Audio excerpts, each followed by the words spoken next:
Assalomu alaykum va rahmatullohi va barakatuh. Bugun biz tanishатын ең алғашқы әріп алиф әрпі. Мына сары түсті әріпке қараңызшы. Бұл алиф. Көбіне бұл әріптің үстінде көк түсті бөрікше хамза тұрады. Сонда ол қызыл түсті әріп сияқты көрінеді. Алиф әріпінің өздігінен дыбысы жоқ. Ол әлсіз әріп болып саналады. Бұл бөрікше алифтің үстінде де, астында да жазыла береді. Бұл әріпті оқу үшін бізге харакаттар көмектеседі. Олар әрпінің үстінде не астында қойылатын сызықшалар мен белгілер. Егер әріптің үстінен сызықша көрсеңіз, ол фатха деп аталады және а дыбысын береді. Есіңізде сақтаңыз, үстінде хамзасы мен сызықшасы бар алиф а деп оқылады. Егер сызықша алифтің астында тұрса, ол кәсіра деп аталады. Оны и деп оқимыз. Мұны жаттап алыңыз. Үшінші белгілі. Өтірге ұқсайтын кішкентай таңба ол дамма деп аталады және у дыбысы береді. Жақсы, қане, оқып көрейікші. Мына әріптерді қалай оқисыз? Қызыл түсті алифті оқып көріңізші.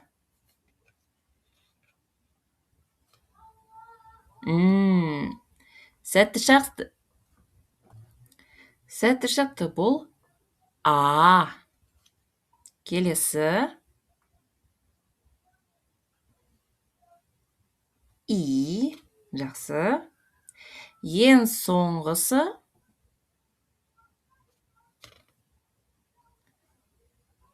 у. Керемет, сізді құттықтаймын. Сіз қазірдің өзінде арабша оқы бастадыңыз. Ал келесі әріпке көшейік. Оның аты ра. Ол қандай дыбыс береді? Кәдімгі қазақ тіліндегі р дыбысы. Қане? Оны харакаттармен оқып көрейік. Ра әрпі, ал үстінде фатха тұр. Ра деп оқимыз. Тамаша. Келесі кәсірамен тұр. Ри. Керемет.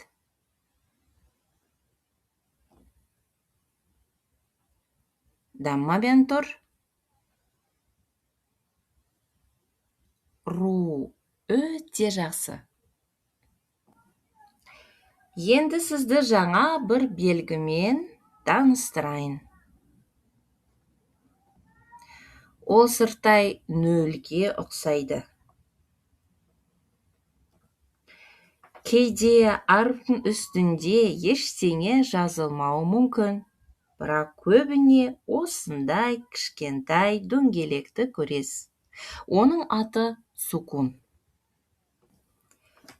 Оның міндеті не?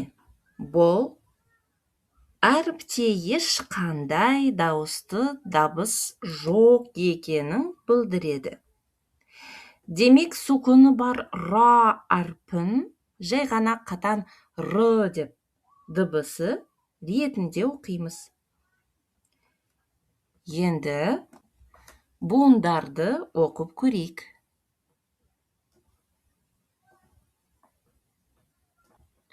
Алдымен мен көмектесейін. Р фатхамен, ра, сосын р бірге оқимыз. Ра, р. Rar. Керемет. Енді өзіңіз байқап көріңіз. Сізде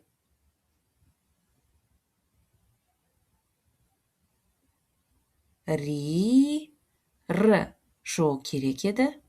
Рир. Соңғысы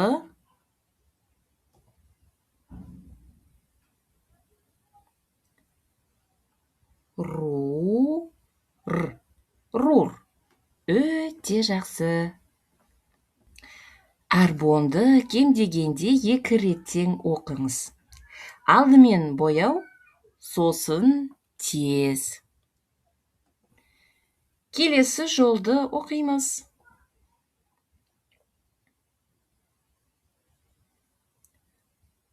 Ар. Ар.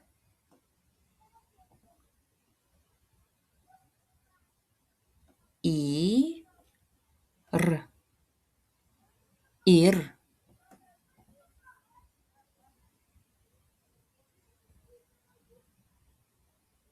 Ур. Ур.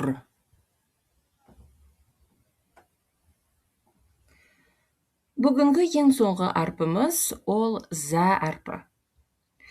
Ол қазақ тіліндегі кәдімгі з дыбысын береді. Бірден оқуға көшейік. Ереже бәрі бірдей.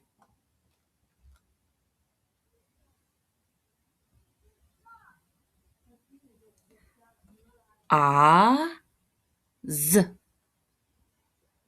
Аз. Келесі.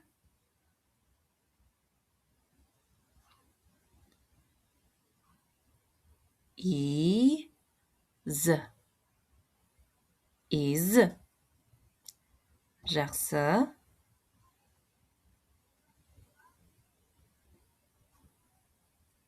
У-з. Уз. Өте жақсы. Тамаша. Жалғастырамыз.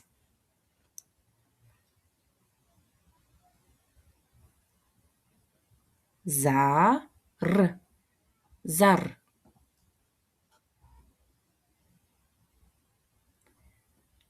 Зир. Зир. Соңғысы.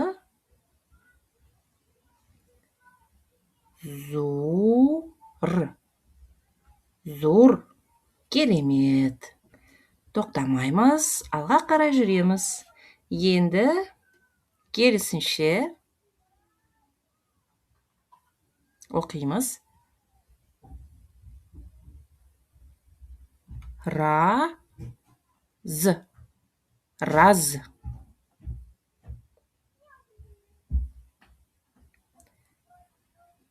Риз. Риз. Мені күтіп отырмаңыз. Алдымен өзіңіз, сосын мен оқимын.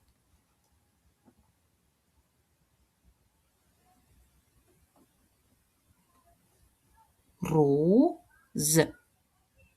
Руз. Енді тапсырманы сәл қиындатамыз. Қараңшы, 3 әріп. Бірақ бәрібір оңай, әрі қарапайым. Ал оқимыз.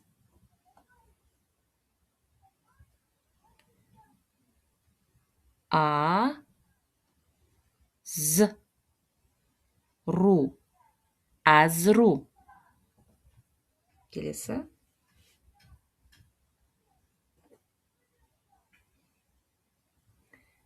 И-з. Ру. Изру.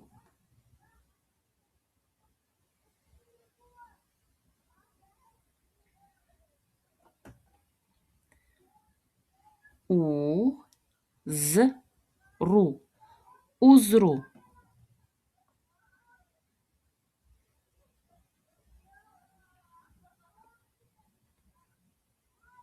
У-р-зу. Урзу.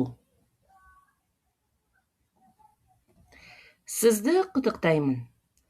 Осымен бірінші сабағымыз аяқталды. Енді не істеуіміз керек? Тақырыпты бекіту үшін бұл әріптерді қайтадан оқып, қайталап шығу керек. Өте жақсы. Баршаңызға сәттілік. Ассаламу алейкум. Келесі сабақта жүздескенше.